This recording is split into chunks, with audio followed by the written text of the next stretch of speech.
Mi nombre es Morales, tengo 78 años, y hoy, con el peso de más de 5 décadas de silencio, voy a compartir una historia que juré no revelar jamás. Esta historia, que ha atormentado mi alma día y noche, durante más de la mitad de mi existencia, es ahora revelada. Sentada frente a ustedes con estas manos arrugadas que han atestiguado tanto dolor y silencio, he decidido que el momento de la verdad ha llegado. Antes de continuar, me gustaría saber desde dónde me escuchan.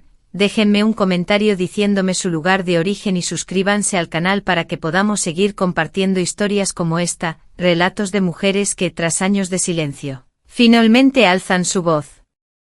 Nací en 1946 en un pequeño pueblo de Michoacán, México. Era una época muy distinta a la actual, mi querida niña. Las mujeres de aquel entonces no tenían voz, ni el derecho a opinar y mucho menos a contradecir a los hombres de la familia. Mi padre, un hombre de trabajo incansable, pero con una rigidez implacable, profesaba una visión tradicionalista sobre el rol de la mujer, creyendo firmemente que su destino se limitaba al matrimonio, la procreación y la obediencia. Mi madre, sumisa y silenciosa, nunca alzó la voz, su vida transcurrió con la cabeza inclinada, asintiendo siempre a cada decisión de mi padre con un resignado, sí, mi amor.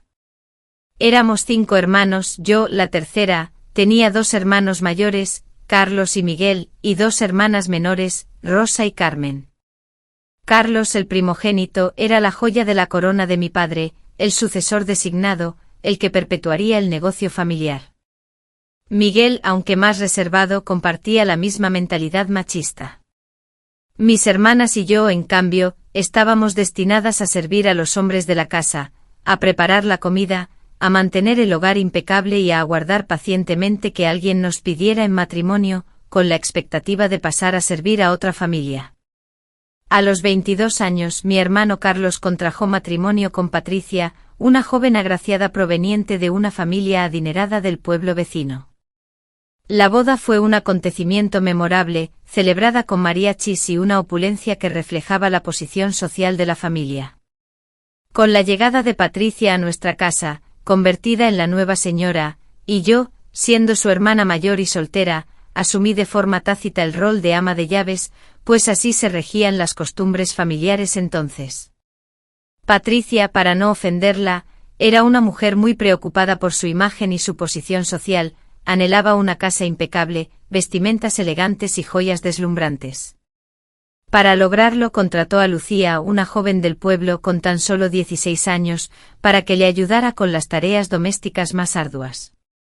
Lucía, una muchacha encantadora, de mirada vivaz y sonrisa resplandeciente, provenía de una familia humilde de las afueras del pueblo, donde las viviendas eran de adobe y techos de lámina. Su padre había fallecido el año anterior y su madre estaba enferma, por lo que Lucía se vio obligada a trabajar para sustentar a sus hermanos pequeños. Desde el primer momento sentí un gran afecto por esa muchacha. Lucía era una empleada ejemplar, siempre dispuesta a trabajar y sumamente agradecida por la oportunidad de estar con nosotros. Se esforzaba por ser la primera en pie, encendiendo el fuego y preparando el café para todos. Además se quedaba hasta tarde asegurándose de que la casa estuviera impecable y todo en orden. Nunca se quejaba ni solicitaba nada adicional, simplemente se dedicaba a sus tareas con una sonrisa amable y constante.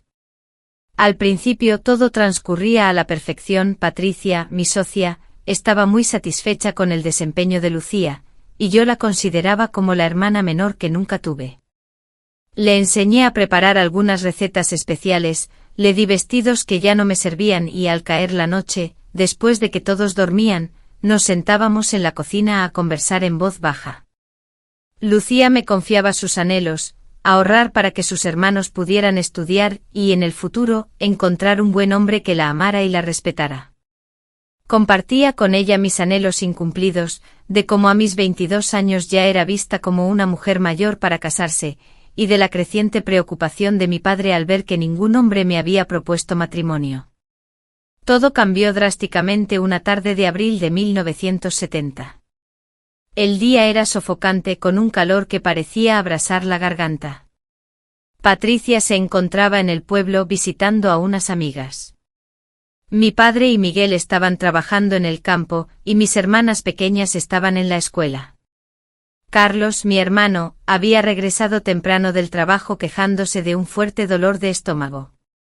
Yo por mi parte estaba en mi habitación, absorta en la costura de unas cortinas nuevas para la sala, cuando de repente un grito desgarrador, lleno de terror, dolor y desesperación, heló mi sangre. El grito provenía de la parte trasera de la casa, donde se ubicaban los cuartos de servicio. Dejé caer la costura en el suelo y corrí desesperadamente hacia el sonido. Lo que vi al llegar al pasillo con la puerta del cuarto de Lucía entreabierta, me marcó para siempre. Dios mío, aún después de tantos años, me cuesta trabajo relatarlo. Dentro de la habitación, mi hermano Carlos forcejeaba con la niña. Lucía, con el rostro bañado en lágrimas, intentaba gritar, pero Carlos le tapaba la boca con una mano. Su vestido estaba rasgado, y en sus ojos el pánico era evidente. Yo, paralizada en el umbral de la puerta, me sentía incapaz de reaccionar, ni siquiera podía moverme ni respirar. Esa escena duró solo un instante, quizá dos, pero a mí me pareció una eternidad. Nuestras miradas se cruzaron, la de Lucía y la mía, y en esos ojos vi una desesperada petición de auxilio, un ruego silencioso que caló hondo en mi interior como una puñalada. Fue entonces cuando reaccioné, gritando con toda mi energía: «Carlos, ¿qué haces? Suéltala». Mi hermano se giró hacia mí, con la cara enrojecida por la ira y por lo que acababa de hacer. Lucía aprovechó ese momento para empujarlo y salir corriendo, aferrando el vestido roto a su pecho, sollozando como un animal herido. «Esperanza», me espetó Carlos, recomponiéndose la ropa. «Esto no es lo que parece». Ella se me insinuó. Yo le grité a ella que había mentido porque yo lo vi todo. Presencié cómo la estabas lastimando. Ella es solo una niña, Carlos, una niña inocente. Entonces mi hermano se acercó a mí con esa mirada que conocía desde que éramos niños, esa mirada que indicaba rabia y una disposición a hacer cualquier cosa. «Escúchame bien, Esperanza», me dijo en voz baja, pero con una amenaza palpable en su voz. «Aquí no ha pasado nada. Esa muchacha simplemente se resbaló y yo solo la estaba ayudando a levantarse. Si tú dices algo diferente, si inventas historias, vas a arruinar a esta familia, ¿entiendes? Vas a destruir mi matrimonio, mi reputación y el negocio de papá. ¿Es eso lo que quieres?». Yo temblaba de miedo como una hoja en el viento, pero aún así logré responderle: «Carlos, lo que sucedió fue un accidente. Esa niña no se resbaló, tú la estabas». En ese momento me interrumpió bruscamente y por un instante creí que me iba a golpear. «Tú no viste nada, ¿me oyes? Y si te atreves a hablar, te juro que te irá muy mal, tanto a ti como a esa mentirosa de allá». Tras abandonar la habitación, me quedé inmóvil, sintiendo como mi corazón martillaba con tal fuerza que temí que se me saliera del pecho. Sin dudarlo corrí en busca de Lucía, y la encontré en el patio trasero, sentada junto al pozo, ahogada en llanto. Me acerqué a ella con cautela, como si me aproximara a un animalito herido y vulnerable. Al verme se aferró a mí abrazándome con la misma desesperación que una niña pequeña abraza a su madre cuando siente miedo. «Señorita Esperanza», sollozaba entrecortadamente el señor Carlos, ya lo sé, Lucía, la interrumpí, acariciando suavemente su cabello. «Ya sé lo que ha pasado, pero escúchame, niña, estás lastimada, necesitas que te lleve al médico». Ella negó con la cabeza, aunque su cuerpo aún temblaba sin control. «No me van a creer», susurró. «Nadie me va a creer. Él es el patrón, y yo solo soy la sirvienta. Van a decir que yo lo provoqué, que yo lo busqué». Le aseguré que yo lo había visto todo, que conocía la verdad, y que hablaríamos con mi padre tan pronto como regresara del campo, juntas, haríamos que se hiciera justicia. Pero, hija mía, qué ingenua e ignorante fui, sin saber nada del mundo ni cómo se manejaban las situaciones en aquellos tiempos. Cuando mi padre llegó esa noche, Carlos ya había conversado con él. Me llamó a su estudio y yo entré llena de esperanza, creyendo que por fin solucionaríamos todo, que mi padre defendería a Lucía y castigaría a Carlos. Esperanza, me dijo mi padre sin siquiera dirigirme la mirada, Carlos me contó lo sucedido esta tarde. Me dijo que esa muchacha lo provocó, que se le insinuó y que, al ser rechazada, empezó a gritar para hacerse la víctima. Papá, eso no es verdad, le repliqué. Yo lo vi todo. Carlos se había quedado callado. Mi padre me gritó golpeando el escritorio con el puño: tu hermano es un hombre casado, respetable, trabajador. Esa muchacha es una cualquiera que vino a causar problemas a nuestra casa. Mañana mismo se irá de aquí y tú no volverás a mencionar este asunto jamás. ¿Me entendiste? Pero papá, eso es injusto. Ella es la víctima. Ella no hizo nada malo. Mi padre, con el rostro surcado por la furia, se levantó abruptamente de su silla, sus pasos resonando con cada pisada mientras se dirigía hacia mí. Nunca antes había presenciado tanta decepción reflejada en su mirada, una decepción que me heló la sangre. Esperanza, tienes 22 años y aún no te has casado, me espetó con voz áspera. Eres una carga para esta familia. Lo único que puedes hacer por nosotros es mantener la boca cerrada y no causar problemas. Si sigues con estas tonterías, si sigues defendiendo a esa muchacha por encima de tu propio hermano, te juro que te echaré de esta casa y no tendrás a dónde ir. Aquella noche la promesa de un sueño reparador me fue esquiva. Permanecí despierta, la oscuridad de la habitación se hacía eco de mis pensamientos. La imagen de Lucía, con su rostro aterrorizado y sus ojos suplicantes implorando ayuda, se grabó a fuego en mi memoria. Consideré levantarme e ir a buscarla, proponerle que escapáramos juntas del pueblo, que buscáramos auxilio en otro lugar.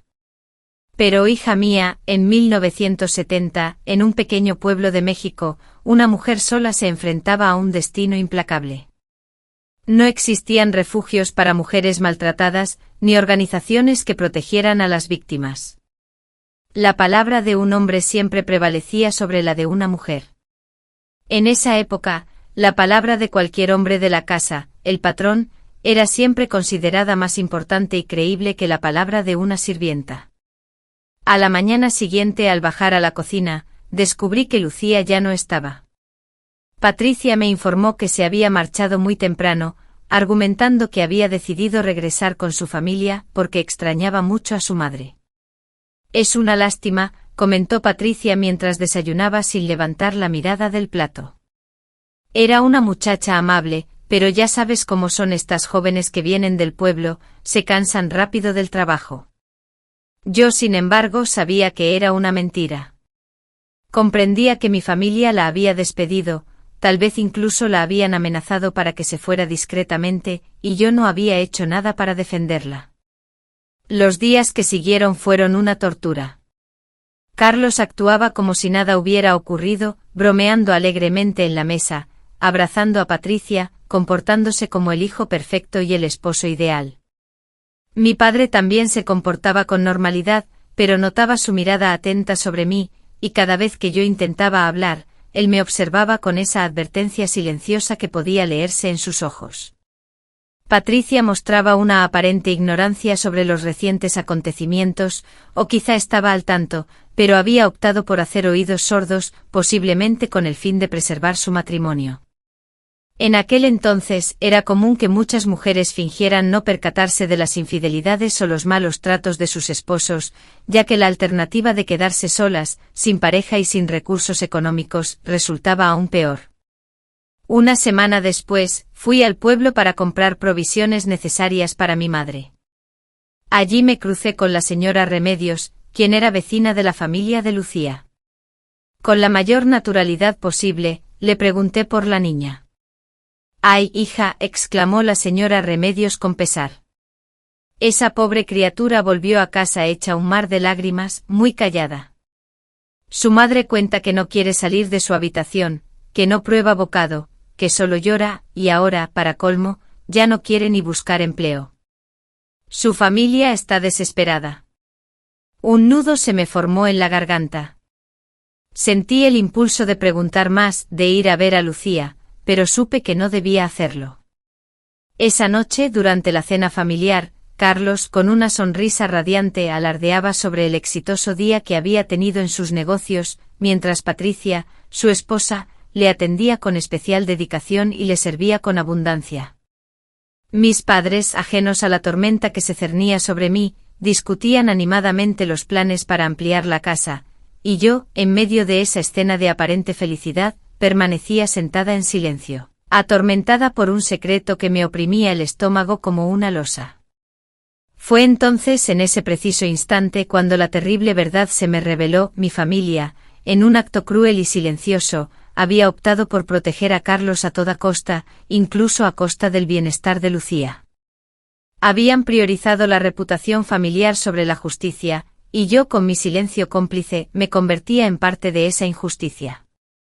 Por primera vez en mi vida, comprendí la verdadera naturaleza de mi existencia como mujer en un mundo dominado por hombres. Mi voz no tenía peso, mi testimonio carecía de valor, y mi papel se limitaba a guardar silencio y obedecer. Además de eso, comprendí algo más profundo: si yo no actuaba, si no encontraba una forma de auxiliar a Lucía, la culpa me acompañaría durante toda mi existencia. Los días siguientes los dediqué a planificar. Consideré enviar una carta al alcalde, pero sabía que tenía una estrecha amistad con mi padre. Luego pensé en conversar con el sacerdote del pueblo, pero también era un hombre muy cercano a mi familia. Barajé la posibilidad de ir a la ciudad más próxima para solicitar ayuda a las autoridades, pero ¿qué les diría? Que mi hermano había cometido abuso contra una joven. ¿Con qué pruebas contaría? Con el testimonio de una sirvienta menor de edad frente al de un hombre de buena reputación. Mientras yo me debatía sin hallar una solución, la situación se agravó. Una tarde doña Remedios llegó a casa para vender unas gallinas. Mientras mi madre negociaba los precios, me acerqué a ella para preguntarle discretamente sobre Lucía. «Ay, mi niña», me susurró ella, «esa criatura está muy mal». Su madre la llevó a ver a un curandero creyendo que padecía mal de ojo, pero el curandero diagnosticó que el problema era que su alma estaba herida. Y ahora, para empeorar las cosas, resulta que ya no le llega la menstruación. ¿Me comprendes? Me quedé helada. Lucía podría estar embarazada. Embarazada de mi hermano, el hombre que la había abusado. ¿Estás segura?, pregunté intentando mantener la calma en mi voz. Su madre ya lo sospecha. La niña no come, vomita por las mañanas y lleva más de un mes sin menstruar. Pobre niña, tan joven y ya con esa carga. Esa noche no pude dormir nada. Me pasé toda la noche despierta pensando en Lucía, embarazada y sola, sin nadie que le creyera, sin nadie que la protegiera. Pensé en el bebé que venía en camino, un bebé producto de una violación, un bebé que llevaría la sangre de mi hermano, pero que nunca sería reconocido. A la mañana siguiente tomé una decisión. Era arriesgada, era peligrosa, pero no podía seguir viviendo con la culpa. Después de que cada miembro de mi familia abandonó la casa, fingí estar indispuesta para evitar el viaje al pueblo con mi madre.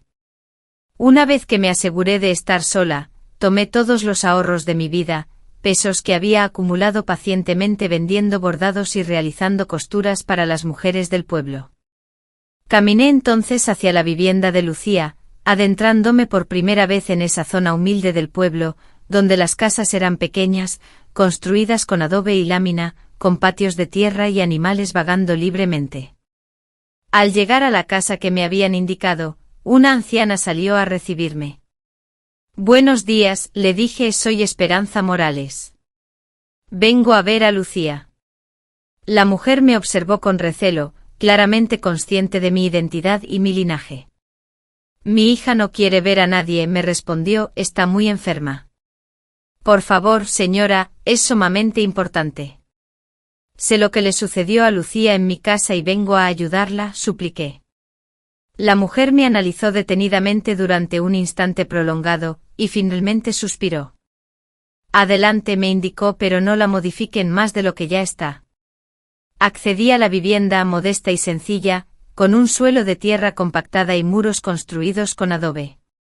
En un rincón, se distinguía una cama de dimensiones reducidas, y allí se encontraba Lucía. Su rostro reflejaba una notable pérdida de peso, con profundas ojeras que evidenciaban su sufrimiento. Al verme se retrajo como si deseara esfumarse. Lucía, pronuncié con suavidad, acercándome a ella, he venido a verte. He venido a pedirte perdón. Ella me observó sin comprender. Perdón, señorita Esperanza, perdón ¿por qué? Por no haberte protegido, por no haber intervenido cuando te hirieron, por permitir que mi familia te despidiera sin defenderte. Lucía rompió a llorar, pero esta vez no era el llanto desesperado de aquella tarde terrible. Era un llanto de alivio, como si, finalmente, alguien reconociera su dolor. Nadie me creyó, murmuró entre lágrimas. Mi madre dice que algo habré hecho yo para provocar al patrón. Dice que las niñas decentes no se meten en problemas así. Tomé sus manos, aquellas manos diminutas y trabajadoras, las manos de una niña que había madurado con demasiada premura. Lucía, fui testigo de todo. Sé que tú no hiciste nada malo. Mi hermano te hizo daño, y eso estuvo mal. Yo debí haber intervenido más para protegerte. Estuvimos hablando por más de 1 hora, y me contaste todo lo que sucedió después de que te fuiste de la casa. Me explicaste cómo tu familia te recibió con preguntas y sospechas, y cómo tuviste que inventar una historia sobre tu renuncia al trabajo. Me hablaste de tus síntomas, de tus miedos, de cómo te sentías sucia y avergonzada. Con los ojos llenos de terror me preguntaste, ¿y si estoy esperando un bebé, qué voy a hacer? Mi mamá me correrá de la casa, nadie querrá casarse conmigo, seré la vergüenza de la familia. Fue entonces cuando te di el dinero que había traído, esto es todo lo que tengo, te dije. Quiero que lo uses para irte del pueblo. Vete a la ciudad, busca un trabajo, ten a tu bebé si estás embarazada, o busca ayuda si necesitas otras opciones. Pero no te quedes aquí, donde todos te van a juzgar y señalar. Lucía, con los ojos fijos en el dinero, lo contemplaba como si fuera un preciado tesoro. No puedo aceptar esto, señorita. Es demasiado dinero, dijo con voz temblorosa. Si puedes y debes hacerlo. Es lo mínimo que puedo hacer por ti después de haberte fallado tanto, respondí, sintiendo el peso de mi culpa. La madre de Lucía, que había estado escuchando discretamente desde la puerta, se acercó a nosotras con el rostro surcado por la preocupación. ¿Es verdad lo que dice mi hija?, me preguntó con voz suave. Asentí, tragando saliva. Realmente fue el hijo de don Aurelio el que lo hizo. Yo lo vi con mis propios ojos y mi familia, para proteger a mi hermano, decidió culpar a Lucía. La señora, ante esta revelación, rompió a llorar, con lágrimas que caían silenciosamente por sus mejillas. Ay, mi niña, cuánto has sufrido y yo aquí regañándote, creyendo que habías actuado mal. Nos despedimos con abrazos llenos de emoción y lágrimas de alivio y tristeza. Le prometí a Lucía que si alguna vez necesitaba algo o deseaba escribirme, podía hacerlo. Le di el nombre de mi prima que vivía en Guadalajara, por si necesitaba ayuda en la ciudad. Al regresar a mi casa, mi madre ya había vuelto del pueblo y se había percatado de mi ausencia. ¿Dónde estabas?, me preguntó frunciendo el ceño. Te busqué en tu habitación, pero no te encontré. Mentí, buscando una excusa, salí a caminar. Me dolía mucho la cabeza y pensé que el aire fresco me haría bien. Esa noche, durante la cena, Carlos, mi padre, estaba hablando sobre la necesidad de contratar a una nueva sirvienta. Ya hace falta una muchacha que ayude en la casa, decía. Patricia no puede encargarse de todo el trabajo sola. Hay que buscar a alguien bien recomendada, añadió mi padre con voz seria. Una muchacha de familia conocida, que sea responsable. No como la anterior, que resultó ser muy problemática. Yo, sentado a la mesa, apretaba los puños con fuerza debajo de ella, mordiéndome la lengua para no estallar. 2 días después, muy temprano, cuando el sol apenas comenzaba a iluminar el día, vi a Lucía pasar por la calle principal, llevando una pequeña maleta. Iba vestida con su mejor vestido, el pelo recogido con esmero, caminando con paso firme y decidido hacia la parada del autobús que iba a la ciudad. Desde la ventana de mi cuarto la vi alejarse, y aunque mi corazón se llenó de una profunda tristeza, también sentí una ligera sensación de alivio mezclada con la pena. Lucía al menos tenía la posibilidad de rehacer su vida lejos de este lugar y de mi familia. Pero mi tormento, el verdadero inicio de todo, comenzaba aquí, porque ayudar a Lucía fue solo el primer paso. Después vinieron años de silencio, de soportar el peso de este secreto, de compartir la vida con mi hermano sabiendo lo que había hecho, de ver cómo el pueblo entero lo respetaba sin conocer la verdad. Carlos continuó siendo el hijo perfecto, el esposo ejemplar, el hombre de negocios exitoso, padre de 3 hijos con Patricia, niños adorables a los que yo quería pero que no podía ver sin recordar lo que su padre había hecho. Cada vez que Carlos los abrazaba, cada vez que les enseñaba a montar a caballo o les leía un cuento, mi mente se transportaba a Lucía y al bebé que, posiblemente, había nacido, un hijo o hija que él nunca llegaría a conocer ni reconocer. Mi padre falleció en 1975 sin saber que yo había ayudado a Lucía a escapar. Mi madre vivió hasta bien entrada en los 80, preguntándose siempre por qué yo nunca había encontrado el amor y formado una familia. Porque nunca se atrevió a entregar su amor, ¿cómo podría explicar que tras presenciar y experimentar ciertas cosas, la confianza en los hombres se había quebrado de forma irreparable? Los años transcurrieron, y ella permaneció en la casa, cuidando a su madre en la vejez, asistiendo en la crianza de los hijos de Carlos cuando Patricia, su cuñada, enfermó gravemente, convirtiéndose en la tía solterona, la figura estable y predecible que todos asumían que siempre estaría presente. Carlos, su hermano, floreció en los negocios, llegando a ser uno de los hombres más influyentes y respetados del pueblo. Tras la muerte de su padre, Carlos asumió la responsabilidad de todo, la casa familiar, el negocio heredado y todas las decisiones importantes. Y ella, por su parte, continuó siendo la hermana silenciosa, la que nunca causaba problemas, la guardiana de los secretos familiares. Pero, ¿saben cuál era la peor parte de todo? Con el paso del tiempo, la duda comenzó a corroer su propia memoria.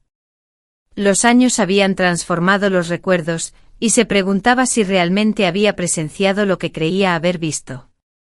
Su familia, en un esfuerzo por mantener la armonía, había tejido una versión de los hechos tan convincente que en ocasiones, incluso ella misma comenzaba a cuestionar sus propios recuerdos. En mis noches de insomnio, la duda me atormentaba, quizás Lucía simplemente se insinuó a Carlos, ¿acaso yo, con mi mente perturbada, había malinterpretado la situación? Podría haber sido un simple malentendido, un desafortunado error de percepción. Pero entonces la imagen regresaba, los ojos aterrorizados de Lucía, las lágrimas que corrían por su rostro y en ese instante, la verdad me golpeaba con fuerza. No me había equivocado. Había presenciado una violación, la destrucción de la inocencia de una joven a manos de mi propio hermano, y había sido obligada a guardar silencio, a proteger el honor de nuestra familia. 15 años después, en 1985, una carta proveniente de Guadalajara llegó a mis manos. El remitente era Lucía Hernández. Mis manos temblaron al abrirla, revelando una letra cuidadosa que comenzaba con, «Estimada señorita Esperanza». La carta continuaba, «Espero que esta carta la encuentre bien». Después de tantos años, por fin me animé a escribirle para contarle qué fue de mi vida, y para agradecerle una vez más por su ayuda. Lucía relataba su nueva vida. Cuando llegué a Guadalajara, conseguí trabajo en una fábrica textil. Era un trabajo duro pero honesto. Como usted sospechaba, sí estaba esperando un bebé. Tuve una hermosa niña a la que llamé Esperanza, en honor a ti. Nunca le revelé quién era su padre, solo le dije que había sido un hombre que me causó mucho dolor. Ahora mi hija tiene 14 años y es una estudiante sobresaliente, sueña con ser maestra. Yo por mi parte estudié por las noches y hoy soy supervisora en la fábrica. Hace 5 años me casé con un hombre bueno que ama a mi hija como si fuera suya. No te escribo para remover el pasado ni para causarte problemas. Solo quería que supieras que tu ayuda me salvó la vida. El dinero que me diste me sacó de la pobreza y del juicio del pueblo, dándome una segunda oportunidad. Siempre te recordaré con cariño y gratitud. Que Dios te bendiga. Lloré desconsoladamente al leer tu carta, sintiendo que mi alma se secaba de emoción. Lucía había triunfado, había criado a su hija y encontrado el amor. Pero aunque sentía alegría por la existencia de esta niña, mi nieta, la hija de mi hermano a quien él nunca conocería, me causaba un dolor profundo saber que su vida había surgido de tanta violencia y sufrimiento. Sin dudarlo, le escribí una carta a Lucía de inmediato. Le confesé que había pensado en ella durante todos esos años, que me alegraba sobremanera saber que estaba bien, y que sentía un inmenso orgullo por todos sus logros, a pesar de todo lo que había tenido que soportar. Así comenzó una correspondencia que se extendió por varios años, donde cada pocos meses recibía cartas suyas, contándome sobre su vida, sobre su hija, sobre sus pequeñas alegrías y las preocupaciones diarias que la atormentaban. En una de esas cartas, Lucía me envió una foto de su hija, mi sobrina biológica, a quien nunca podría reconocer legalmente como tal. Era una niña preciosa, con unos ojos grandes e inteligentes, y poseía esa misma sonrisa dulce que recordaba en su madre. Se llamaba Esperanza igual que yo y según Lucía, era la luz que iluminaba su vida. Ver esa foto me rompió el corazón de una manera que jamás imaginé posible. Lucía, la niña que llevaba mi sangre y pertenecía a mi familia, a pesar de no poder reconocerla públicamente ni abrazarla, ni revelarle la verdad sobre su nacimiento, era para mí un recordatorio constante de la atrocidad que mi familia había ocultado. Mientras para el mundo ella era la hija de un hombre desconocido, para mí era la prueba tangible del crimen que nuestra familia había perpetrado. Los años transcurrieron inexorablemente. Carlos, mi hermano, envejeció, se convirtió en abuelo y siguió gozando del respeto de todo el pueblo.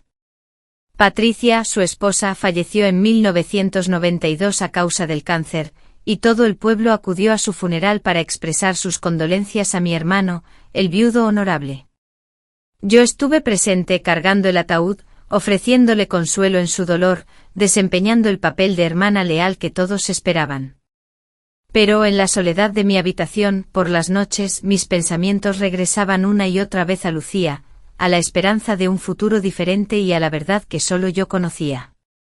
La tentación de confesar era tan intensa que a veces, para no gritar la verdad, debía morderme la lengua hasta el punto de sangrar.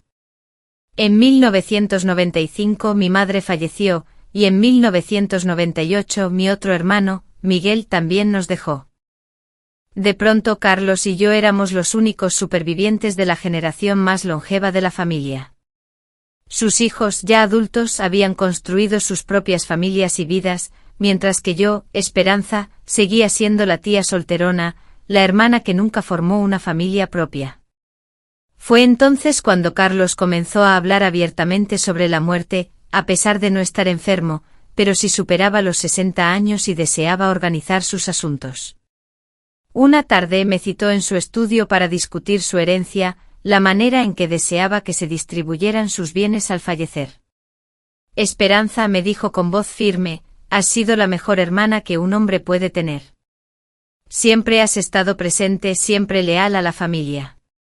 Por eso quiero asegurarme de que, cuando yo me vaya, tengas lo suficiente para vivir cómodamente el resto de tu vida. Mientras mencionaba propiedades y cifras, yo lo observaba atentamente intentando fusionar al hombre sentado frente a mí con el monstruo que había presenciado aquel día de abril.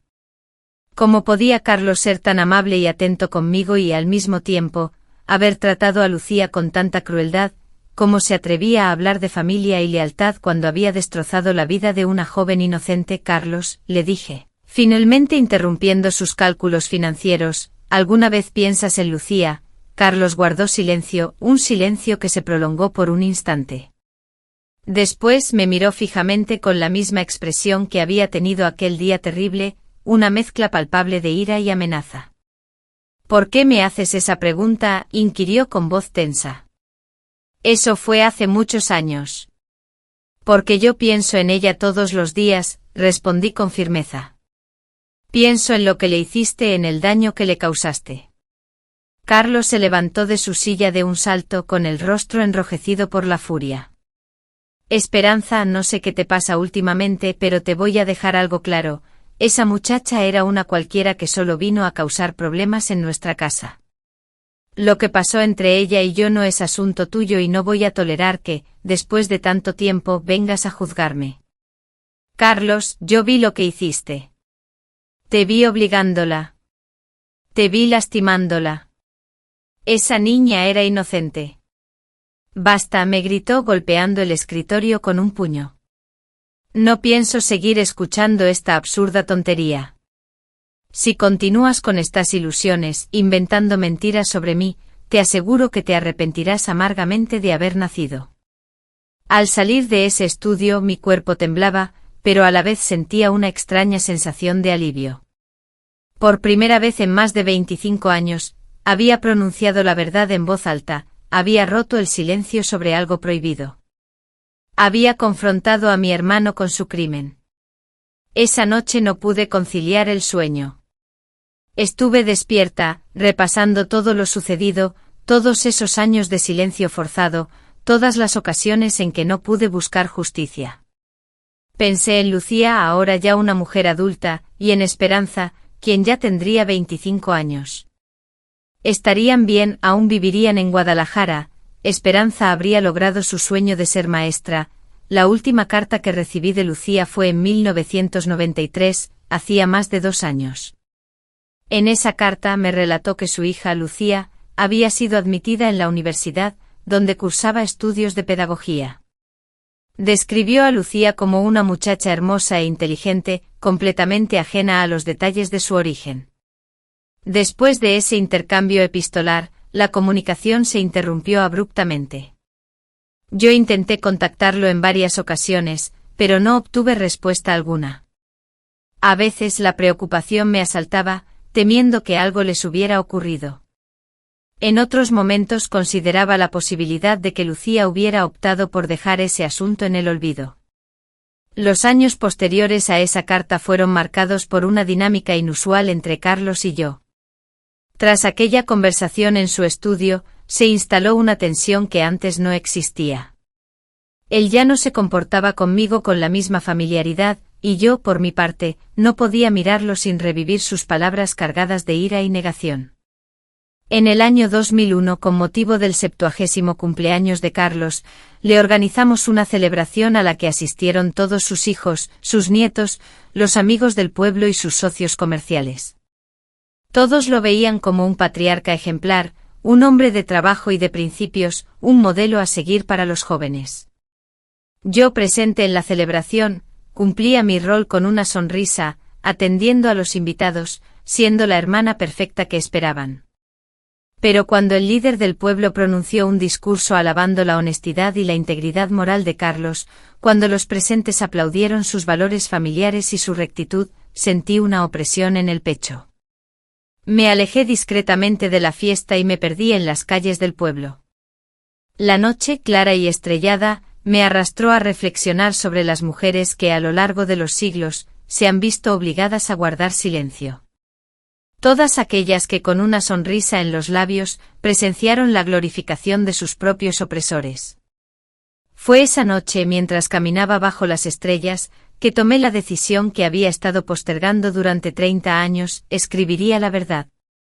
Documentaría cada detalle, no necesariamente para publicarlo, sino para que existiera un testimonio de lo que realmente había ocurrido. Durante los meses subsiguientes, todas las noches, una vez que Carlos se había dormido, me instalaba en la cocina con un cuaderno y comenzaba a escribir. Plasmé en el papel mis recuerdos de Lucía, detallando lo que presencié aquel día fatídico, así como la conspiración de silencio que mi familia había mantenido. También escribí sobre mi propia cobardía y complicidad, revelando mis sentimientos más profundos. Además, registré mis anhelos de esperanza, los mensajes que había recibido de su madre y la vida que Lucía había forjado lejos de nuestro pueblo. Expresé mi dolor, mi culpa, los años de pesadillas y las innumerables preguntas que me atormentaban sin hallar respuesta. Sentía que cada palabra escrita me liberaba, aliviando la carga que había soportado durante tanto tiempo. Por primera vez, estaba compartiendo mi verdad completa, sin reservas, sin temor. Concluí mi testimonio en la primavera de 2002. El manuscrito con letra pequeña y apretada abarcaba más de 100 páginas. Tras poner el punto final, permanecí sentada en la cocina silenciosa, contemplando el cuaderno, preguntándome qué hacer con él. Lo escondería para siempre, preservando el secreto. Tenía la intención de quemarlo, destruyendo cualquier rastro para que nadie pudiera encontrarlo jamás, o reuniría el coraje necesario para decidir qué hacer con él. La respuesta a esa pregunta, sin embargo, llegaría de una forma que jamás hubiera podido prever. En noviembre de 2002, el teléfono sonó y la llamada que recibí lo cambiaría todo. Era una voz femenina, joven, que preguntaba por la señorita Esperanza Morales. «Soy yo», respondí. «¿Con quién tengo el gusto?» «Mi nombre es Esperanza Hernández», dijo la voz, y sentí que el mundo se detenía a mi alrededor. Creo que usted conoció a mi mamá hace muchos años. Se llamaba Lucía». La respiración se me cortó. Después de tantos años, la hija de Lucía me estaba llamando. «Lucía», logré articular, «¿cómo está tu mamá?» Hubo un largo silencio al otro lado de la línea, y luego la joven habló con la voz quebrada por la emoción. «Mi mamá murió el año pasado, señorita Esperanza. De cáncer. Antes de morir me entregó una caja con cartas y documentos, y me dijo que cuando estuviera lista, buscara a una señora llamada Esperanza Morales en un pueblo de Michoacán». Sus palabras me impactaron profundamente, llenando mis ojos de lágrimas. Lucía, mi amiga de toda la vida, había fallecido y yo no me había enterado. Conmovida, le dije a la joven: «Cuánto lamento la pérdida de tu madre. Era una mujer extraordinaria, valiente y de buen corazón». Ella, con una voz firme, me respondió: «Señorita Esperanza, necesito hablar con usted. Necesito que me revele la verdad. Mi madre nunca me quiso decir quién era mi padre, solo que la había lastimado profundamente. Sin embargo, en las cartas que le escribía a usted, mencionaba ciertos detalles. Sospecho que mi padre es alguien de su familia». En ese instante mi mundo se desmoronó. Durante 32 años había guardado un secreto, y ahora la hija de Lucía me exigía la verdad. Una verdad que sabía que le causaría dolor, pero que quizás también la liberaría. Después de una pausa, finalmente le dije: «Sí, mi querida niña, tu madre tenía razón. Yo conozco la verdad sobre tu padre, pero es una verdad dolorosa, muy difícil de asimilar». Con determinación, ella me replicó: «Necesito saberla. Toda mi vida he vivido atormentada por la incertidumbre. Mi madre me amaba, pero a pesar de su cariño, siempre percibía una melancolía en ella que no comprendía. Ahora que ha fallecido, siento la necesidad imperiosa de revelar mi historia y que Esperanza, su hija, la conozca también. Habíamos acordado una cita, y ella vendría al pueblo la semana siguiente. Los días previos se me antojaban interminables, pues me preparaba para confesarle a esta joven la verdad sobre su origen, sobre el horrendo crimen que la había traído al mundo. Carlos, mi compañero, percibía que algo me atormentaba. Me veía nerviosa, distraída, y constantemente me preguntaba si me sentía bien. «Estoy bien», le mentía, «solo un poco cansada». Pero en mi interior, el terror me paralizaba. ¿Cómo iba a revelarle a Esperanza que su padre era un violador? ¿Cómo le explicaría que había crecido sin padre porque su propia familia había optado por proteger al criminal en lugar de a la víctima? El día en que Esperanza llegó, la esperaba ansiosamente en la plaza del pueblo. La reconocí al instante a pesar de no haberla visto nunca. Tenía los ojos de su madre, pero también rasgos inconfundibles de mi propia familia. Ella, de la misma estatura que Carlos, tenía la misma mirada firme y decidida que yo recordaba en Lucía. Salimos a caminar por los alrededores del pueblo a un lugar apartado donde nadie pudiera escucharnos. Durante las 3 horas siguientes, le revelé todo. Le conté sobre su madre, que había trabajado en nuestra casa, sobre lo que Carlos le había hecho, sobre cómo mi familia la había culpado y la había echado. Le hablé de mi propio silencio, de cómo había cargado con la culpa durante décadas, de las cartas que su madre me había escrito y de cómo había seguido su crecimiento a través de ellas. Esperanza me escuchó en silencio, sollozando en ciertos momentos, apretando los puños en otros, pero sin interrumpirme nunca. Cuando terminé, nos quedamos sentadas en silencio por un largo rato. Entonces finalmente preguntó: ¿Mi padre aún vive? Sí, mi amor, le respondí, vive en este pueblo y nadie sabe lo que hizo. Sí, hijita, tu padre es mi hermano Carlos. Es un hombre respetado aquí. Tiene hijos y nietos que lo adoran. Pero tú también eres su hija, aunque él nunca lo admita. ¿Quieres conocerlo?, me preguntó. La pregunta me tomó por sorpresa. No sé si sea buena idea, Esperanza. Carlos nunca te ha reconocido. Si le dices quién eres, podría ser muy cruel contigo. No quiero que me reconozca, me explicó Esperanza, quiero conocerlo para poder mirarlo a los ojos, para ver qué clase de hombre es capaz de hacerle lo que le hizo a mi madre. Esa tarde llevé a Esperanza a la casa. Carlos estaba en el patio, regando las plantas y al vernos, se acercó a saludarnos. Carlos, le dije, te presento a Esperanza. Es hija de una amiga mía de Guadalajara que falleció hace poco. Mi hermano le tendió la mano con su habitual sonrisa amable para los desconocidos. Mucho gusto, señorita. Lamento mucho lo de su mamá. Esperanza le estrechó la mano y lo miró fijamente a los ojos. Noté que Carlos la observaba atentamente, escudriñando su rostro en busca de similitudes, tratando de comprender cómo aquel anciano de apariencia afable podía ser responsable de tanta crueldad. Gracias, le respondió Esperanza, con sencillez. Mi madre se llamaba Lucía Hernández. Trabajó para su familia hace muchos años. Observé que Carlos se puso tenso imperceptiblemente y sus ojos se endurecieron por un instante antes de recobrar su habitual calma. Ah, sí, creo que recuerdo a esa muchacha. Trabajó aquí muy poco tiempo, si no me equivoco. Sí, respondió Esperanza, se fue muy pronto. Nunca nos quiso decir por qué. Carlos se esforzó por prolongar la conversación unos minutos más, preguntando sobre la vida de Esperanza, expresando sus condolencias y actuando como el perfecto caballero que todos creían que era. Cuando Esperanza se marchó aquella tarde, Carlos me siguió hasta la cocina. ¿Quién era realmente esa muchacha?, me preguntó. ¿Por qué la trajiste aquí? Ya te dije, es la hija de Lucía, la muchacha que trabajó aquí, le respondí en voz baja. Desconozco las intenciones detrás de tu comportamiento, pero no me agradan. Si esa joven ha venido para causar problemas, para remover asuntos del pasado, te advierto que me adviertes, Carlos, le pregunté clavando mis ojos en los suyos. ¿Qué me harás si digo la verdad? ¿Me vas a intimidar como hiciste con Lucía? La ira se apoderó de su rostro, enrojeciéndolo.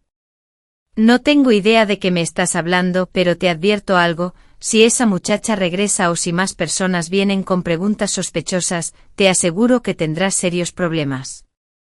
Esa noche, después de que Carlos se quedó dormido, tomé mi cuaderno donde había escrito mi declaración y añadí un nuevo capítulo. Era el encuentro con Esperanza, la prueba de que la verdad tiene fuerza, que los secretos familiares no pueden permanecer ocultos para siempre. Esperanza volvió varias veces más en los meses siguientes, a veces sola, a veces con su novio, un joven encantador que la amaba profundamente y conocía toda su historia. Después de dejar de intentar hablar con Carlos, yo notaba claramente su inquietud cada vez que él se presentaba. En una de esas visitas, Esperanza me entregó algo que me dejó sin aliento, una fotografía de Lucía, tomada pocos meses antes de su fallecimiento. En la imagen, Lucía, visiblemente delgada por la enfermedad y postrada en una cama de hospital, sonreía radiante. En sus brazos sostenía a un bebé. Es mi hijo, me explicó Esperanza. Mi madre llegó a conocer a su nieto antes de morir. Lo llamé Carlos como mi padre biológico, no por respeto, sino para que mi madre supiera que ya no le temía a ese nombre. Contemplar a mi sobrino nieto en esa foto me conmovió profundamente, de una manera que me resulta imposible de expresar. Era un bebé hermoso con los ojos grandes y expresivos de su bisabuela Lucía y algunos rasgos de nuestra familia. Representaba la cuarta generación marcada por los acontecimientos de aquel fatídico día de abril de 1970. ¿Sabes qué me dijo mi madre antes de morir?, me preguntó Esperanza. Me aseguró que nunca lamentara mi nacimiento, que a pesar del sufrimiento que lo precedió, mi existencia era un obsequio. Me explicó que la vida, en su infinita sabiduría, siempre hallaba la forma de transformar el dolor más intenso en algo bello y valioso.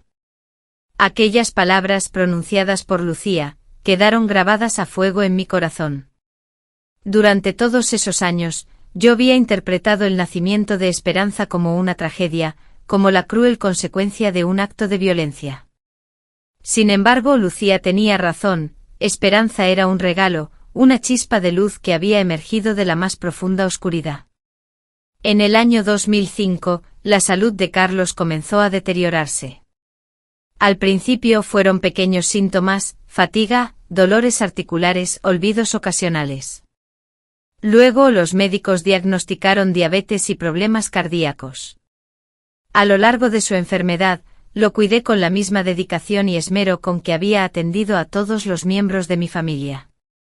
Le administraba sus medicamentos, lo acompañaba a las consultas médicas, me aseguraba de que siguiera una dieta adecuada.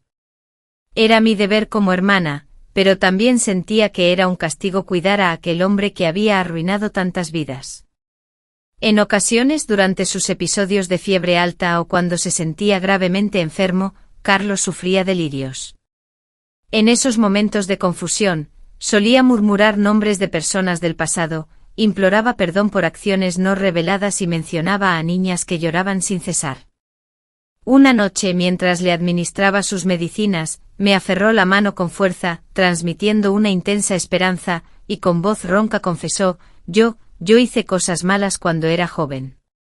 Con el corazón latiéndome con fuerza le pregunté qué cosas, Carlos, a lo que respondió cosas que causaron dolor a personas inocentes. Nunca pude pedir perdón.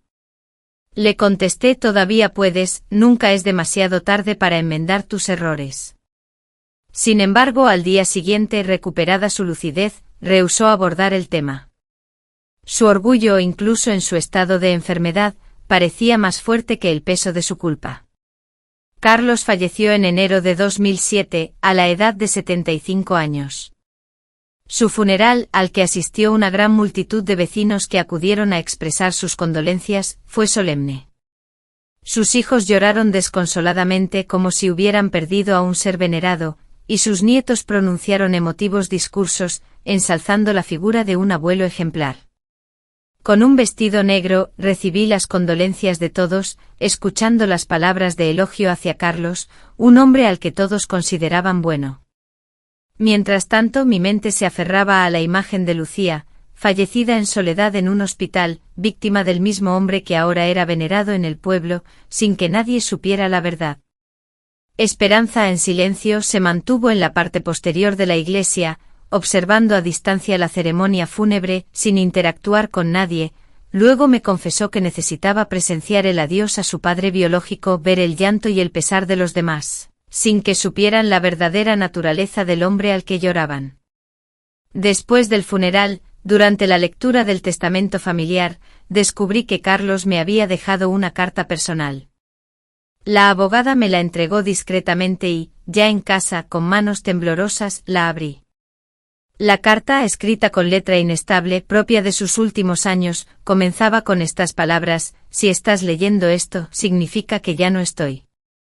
Hermana, ahora que he cruzado al otro lado, puedo confesar cosas que me atormentaron en vida, secretos que agobiaron mi conciencia por años.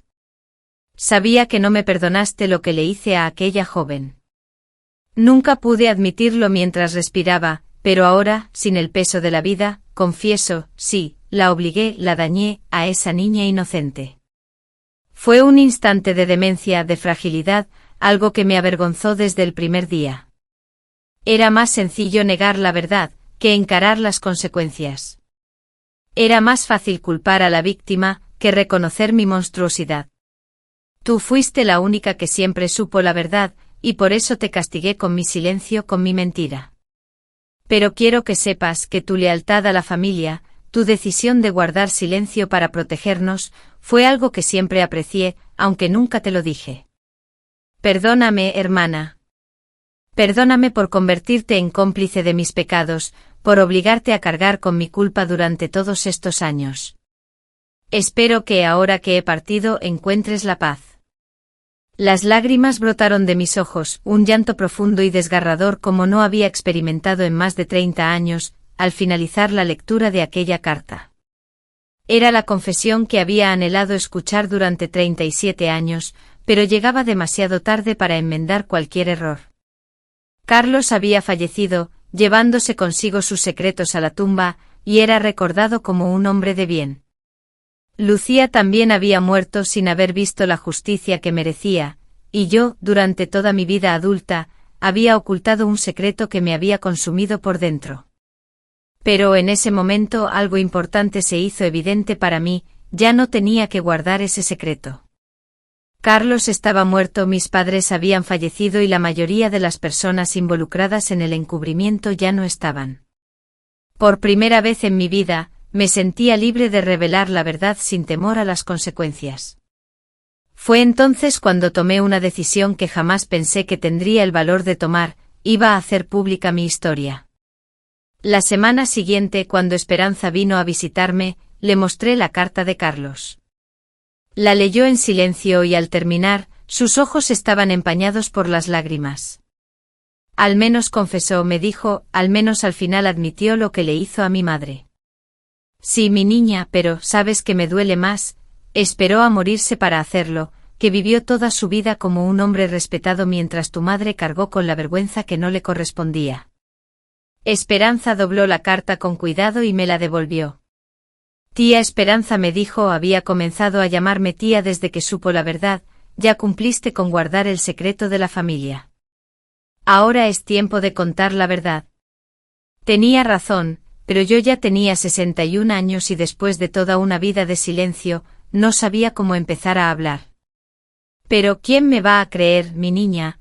¿A quién le va a importar la historia de una anciana sobre algo que ocurrió hace casi 40 años? A mí me importa, me respondió. Y a mi hijo le importará cuando crezca. Y seguro que hay otras mujeres por ahí que necesitan saber que no están solas, que otras han pasado por lo mismo. Durante los meses siguientes, la idea de la esperanza resonaba constantemente en mi mente. Había leído en el periódico sobre valientes mujeres que, tras décadas de silencio, se atrevían a denunciar los abusos sufridos, sobre movimientos que brindaban apoyo a las víctimas de violencia sexual y sobre la crucial importancia de romper el silencio. Finalmente, en 2008 decidí dar el primer paso, buscar ayuda. Fui a hablar con el nuevo sacerdote del pueblo, el padre Miguel, un hombre joven recién llegado que no había conocido a Carlos, mi hermano. Le conté toda la historia desde el principio, detallando cada momento, cada sufrimiento. El padre Miguel me escuchó atentamente sin juzgarme, sin interrumpirme en ningún momento. Cuando terminé me dijo algo que quedó grabado en mi memoria: Señora Esperanza, usted no es culpable de los crímenes que cometió su hermano, pero sí puede ser parte de la sanación de las heridas que él causó. Contar la verdad no traerá de vuelta a Lucía, pero puede ayudar a otras mujeres a sentirse menos solas, y a iniciar su propio camino hacia la recuperación. Con el aliento del padre Miguel, me integré a un grupo eclesial donde mujeres compartían sus vivencias. Al principio solo escuchaba con atención, pero gradualmente me sentí impulsada a compartir fragmentos de mi propia historia. La primera vez que mencioné a Lucía en público, la emoción me embargó a tal grado que me costaba articular palabras. Sin embargo, al observar los rostros de las demás mujeres, al ver lágrimas y asentimientos de cabeza, comprendí que mi experiencia no era un caso aislado, sino el reflejo de la historia de muchas mujeres silenciadas, forzadas a guardar silencio para proteger a sus agresores. Al finalizar la reunión, doña Carmen, una de las integrantes del grupo, se acercó a mí y me dijo con voz temblorosa: gracias por compartir tu historia, Esperanza. Yo también viví algo similar en mi juventud. Mi propio tío me causó daño durante años, y cuando se lo conté a mi madre, ella me castigó por inventar mentiras. Nunca había podido hablar de esto con nadie. Esa noche tuve una revelación importante, mi silencio no había protegido a nadie. En lugar de callar, me di cuenta de que había contribuido a que otras mujeres se sintieran aisladas en su dolor, creyendo que solo ellas habían sufrido experiencias similares. Por eso comencé a compartir mi vivencia en diversos entornos, grupos de mujeres, reuniones vecinales, cualquier espacio donde alguien estuviera dispuesto a escuchar. Con cada relato el peso emocional se aliviaba, el dolor disminuía. En el año 2010, una trabajadora social que había escuchado mi testimonio me propuso participar en un proyecto de mayor envergadura. Se trataba de recopilar historias de mujeres mayores que habían padecido abuso sexual o violencia doméstica, con el fin de crear un archivo histórico que sirviera para educar y sensibilizar a las nuevas generaciones sobre estos problemas. La licenciada Torres me dijo: su historia es crucial, señora Esperanza. Representa la experiencia de miles de mujeres de su generación que nunca tuvieron la oportunidad de expresarse. Participar en ese proyecto fue una de las experiencias más liberadoras que he vivido. Por primera vez mi pasado, que antes sentía como un secreto doloroso y culpable, algo que debía ocultar, se convirtió en un relato de valor, un testimonio que podía ser de ayuda para otras personas. Esperanza continuó visitándome con frecuencia. Su hijo Carlos había crecido y se había transformado en un niño encantador e inteligente. Algunas veces, al observarlo jugar alegremente en el jardín de mi casa, reflexionaba sobre la capacidad de la vida para generar alegría y esperanza incluso en los momentos más difíciles. En una de sus visitas, Esperanza me sorprendió con algo que me dejó completamente sin habla. Había localizado la tumba de su madre en Guadalajara, y había mandado colocar una nueva lápida con una dedicatoria muy especial. La placa decía: Lucía Hernández, mujer valiente, madre amorosa, víctima que se convirtió en sobreviviente. Su verdad es conocida. Esperanza me explicó que quería que supiera que la historia de su madre ya no era un secreto, que su sufrimiento no había sido en vano, pues finalmente había contribuido a que otras mujeres encontraran su voz y pudieran hablar abiertamente. Después de contemplar la fotografía de la tumba de Lucía, me inundó una profunda tristeza que se manifestó en un torrente de lágrimas. Esperanza, al verme tan destrozada, me envolvió en un abrazo consolador, como si fuera su propia abuela a la que intentaba reconfortar. En ese momento me percaté de que, a pesar del dolor que nos unía, éramos una familia, forjada por el amor y la honestidad. Los años que siguieron fueron los más serenos de mi existencia. Por fin, lograba conciliar el sueño sin ser atormentada por pesadillas. Era capaz de mirarme al espejo sin sentir la opresión de la vergüenza, y pude vivir sin la carga constante del secreto que había estado llevando durante tanto tiempo. En 2012, al cumplir 66 años, tomé una determinación que sorprendió a todos mis seres queridos: vendí la casa en la que había vivido toda mi vida y me trasladé a un pequeño departamento en las proximidades del centro del pueblo.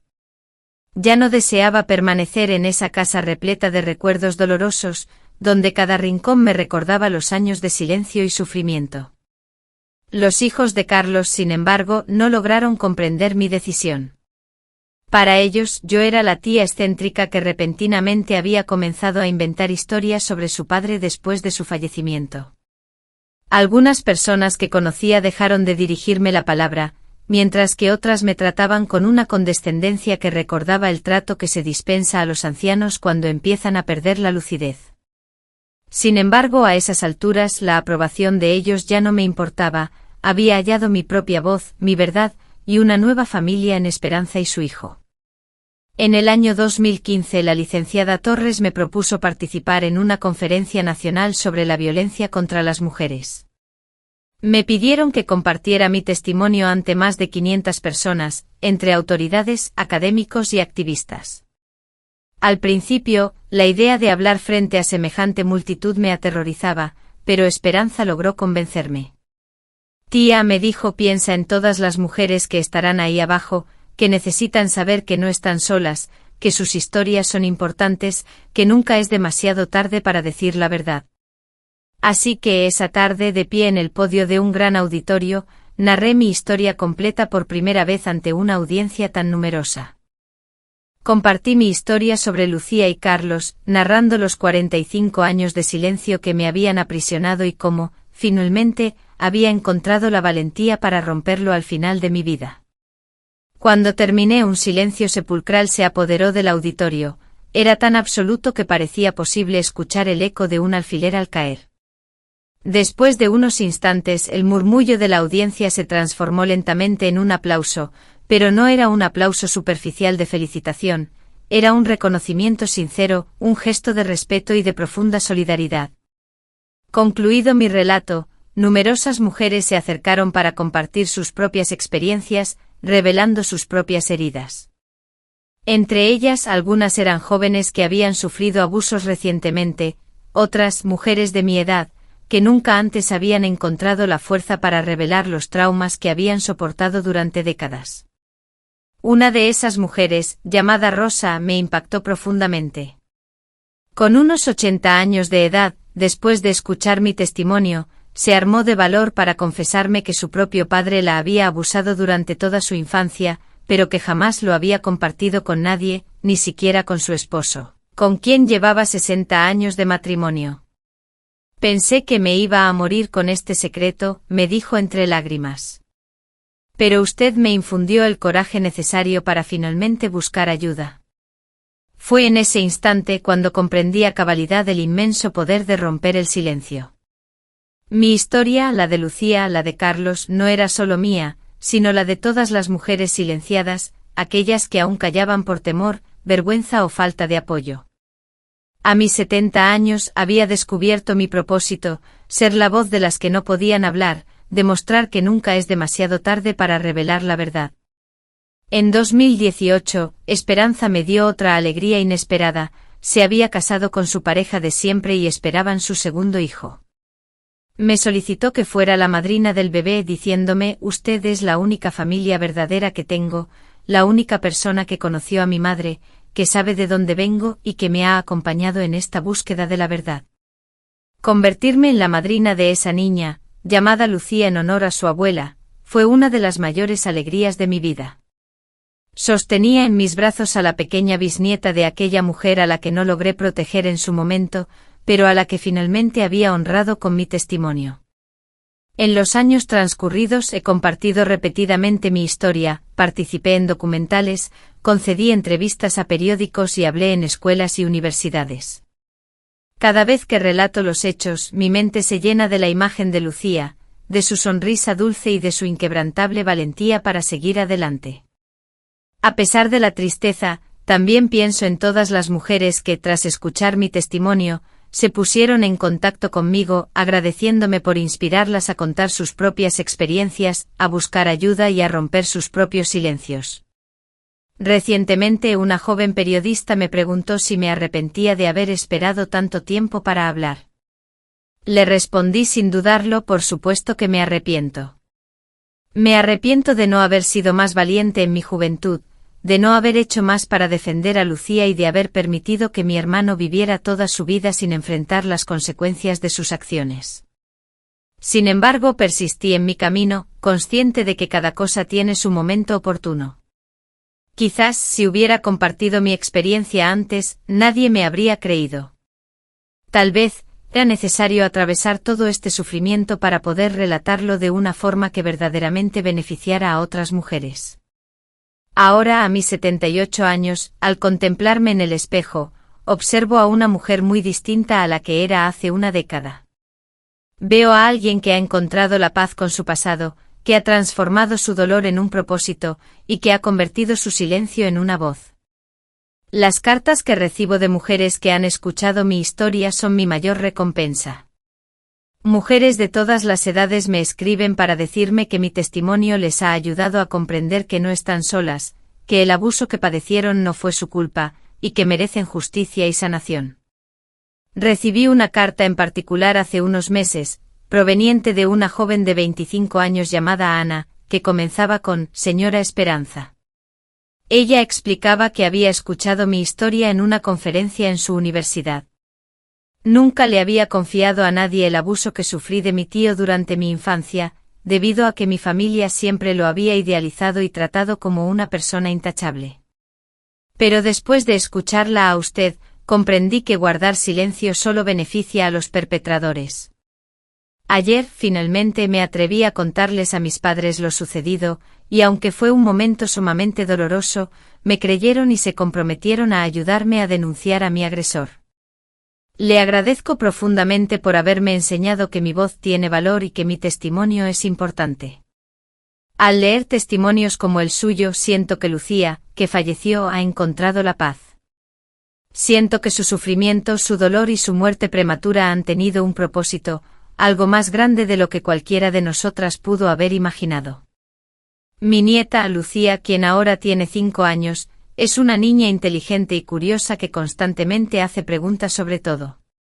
A veces me pregunta por qué lloro cuando veo las fotos de su bisabuela, y yo le respondo que lloro porque la amo mucho, aunque ya no esté con nosotros. Cuando mi nieta sea mayor, le relataré toda la historia. Le contaré cómo su bisabuela fue una mujer valiente que superó todas las adversidades. Quiero contarles cómo mi abuela Esperanza, con gran valentía, luchó incansablemente por descubrir la verdad. Y cómo a través de ella comprendí que todas nosotras, las mujeres, estamos unidas por algo más poderoso que la sangre, por el amor, la verdad y la justicia. Además les compartiré una lección que me tomó 70 años aprender: que nosotras, las mujeres, tenemos derecho a expresar nuestra voz, que nuestras historias son valiosas y merecen ser escuchadas, creídas y protegidas. Aún hoy, hay días difíciles, días en que el peso de tantos años de lucha me abruma, como si una montaña se posara sobre mí. Días en que lamento no haber sido más valiente en mi juventud. Pero también hay días hermosos, días en que recibo cartas de mujeres que encuentran fuerza en mi historia, días en que veo a mi nieta Lucía crecer libre y segura, sin secretos que la dañen. Días en que siento que Lucía, mi amada Lucía, finalmente está en paz. El otro día, mientras paseaba por la plaza central de mi pueblo natal, donde he residido toda mi vida, me topé con doña Carmen, la señora que me había compartido su desgarradora historia sobre el abuso sufrido por su tío, después de mi primera reunión en el grupo de la iglesia. Esperanza, con una radiante sonrisa, me contó que finalmente había revelado a su hija el secreto que había guardado desde su infancia. Después de 80 largos años de silencio, se había abierto a un miembro de su familia. ¿Y cómo te sentiste?, le pregunté. Ella respondió con voz aliviada, como si me hubieran quitado una inmensa piedra del pecho. Su hija, conmovida, la abrazó llorando con ella, y le expresó su pesar por haber tenido que cargar sola con ese dolor durante tantos años. Caminaron juntas un rato, dos mujeres de edad avanzada que, tardíamente, habían descubierto el poder liberador de la verdad. ¿Sabes lo más hermoso de todo?, me dijo doña Carmen antes de despedirse. Que mi nieta de 15 años presenció ese momento y al terminar, me dijo: abuela, qué valiente eres.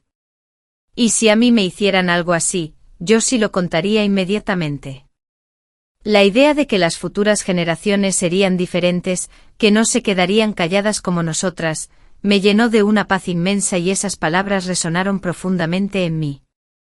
Esa, entendí, era la verdadera victoria, no solo que nosotras al final de nuestras vidas hubiéramos encontrado nuestra voz, sino que nuestras nietas crecieran sabiendo que tienen el derecho y la obligación de usarla desde el principio. Al llegar a casa aquella tarde me senté en mi sillón preferido y contemplé las fotografías que adornaban mi mesita, una de Lucía, joven, trabajando en nuestra casa, otra de Esperanza, el día de su graduación como maestra, y una más de mi nieta Lucía, en su último cumpleaños, soplando las velas con su sonrisa resplandeciente. 3 generaciones de mujeres unidas por una historia marcada por el dolor, pero también por la resistencia, el amor y la verdad. Ahora, al acercarme al final de mi vida, puedo afirmar con serenidad que, a pesar del sufrimiento, a pesar de todos los años de silencio, mi existencia ha tenido sentido. A pesar del dolor y la incapacidad de proteger a Lucía del daño inicial, valió la pena haberla ayudado a escapar cuando era niña. Valió la pena haber conocido a Esperanza y a mis nietos, y haber sido parte de sus vidas de una manera que Carlos nunca pudo serlo.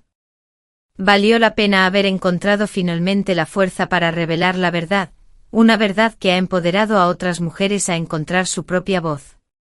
Y finalmente valió la pena aprender, aunque tardíamente, que el silencio jamás protege a las víctimas, sino a los agresores, que nuestra voz es nuestra mayor fortaleza y que usarla, sin importar la tardanza, el dolor o la incredulidad inicial, es siempre lo correcto.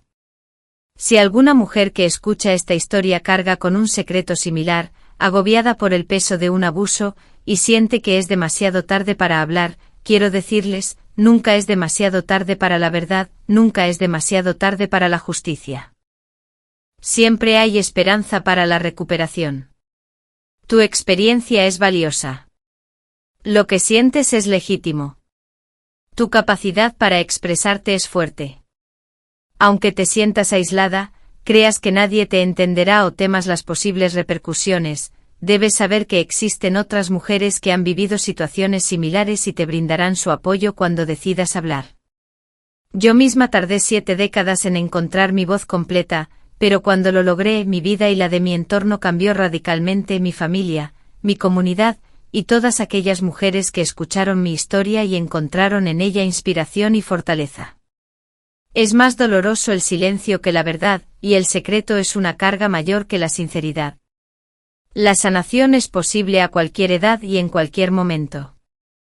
Esta es mi historia, queridas amigas, la historia de una mujer que guardó silencio por mucho tiempo, pero que finalmente encontró su voz y la utilizó para rendir homenaje a todas aquellas que ya no pueden hablar. Si mi relato logra que tan solo una mujer se atreva a revelar su propia historia, que una sola niña crezca sabiendo que tiene derecho a ser protegida, y que una sola familia comprenda que la verdad debe prevalecer sobre el que dirán, entonces el sufrimiento de todos estos años habrá tenido un propósito. Les doy las gracias por su atención. Agradezco que me permitan compartir con ustedes el recuerdo de Lucía y que recuerden que detrás de cada caso de abuso hay una mujer con anhelos, con dolor, pero también con una increíble capacidad para sobrevivir y transformar su sufrimiento en esperanza para otras. Que Dios las bendiga y que nunca olviden el poder de su voz. Me llamo Esperanza Morales, tengo 78 años y esta ha sido mi historia, una historia que mantuve en secreto durante gran parte de mi vida, pero que ahora comparto con el mundo, con la esperanza de que sirva para que otras mujeres encuentren la fortaleza que a mí me costó tanto hallar.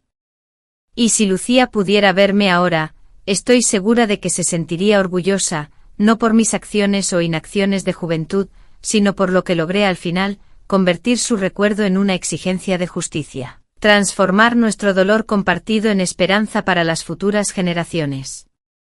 Esa es la verdadera victoria, que las mujeres que vengan después de nosotras no tengan que soportar en silencio los crímenes ajenos, que sepan desde pequeñas que merecen protección, respeto y justicia. Si con esta historia tan solo una niña crece sintiéndose más segura, entonces todos estos años de sufrimiento, de culpa y de secretos guardados habrán servido para algo valioso, porque, queridas, la vida siempre encuentra la manera de sacar luz de la oscuridad más profunda, y nosotras, las mujeres, somos prueba viviente de esa verdad.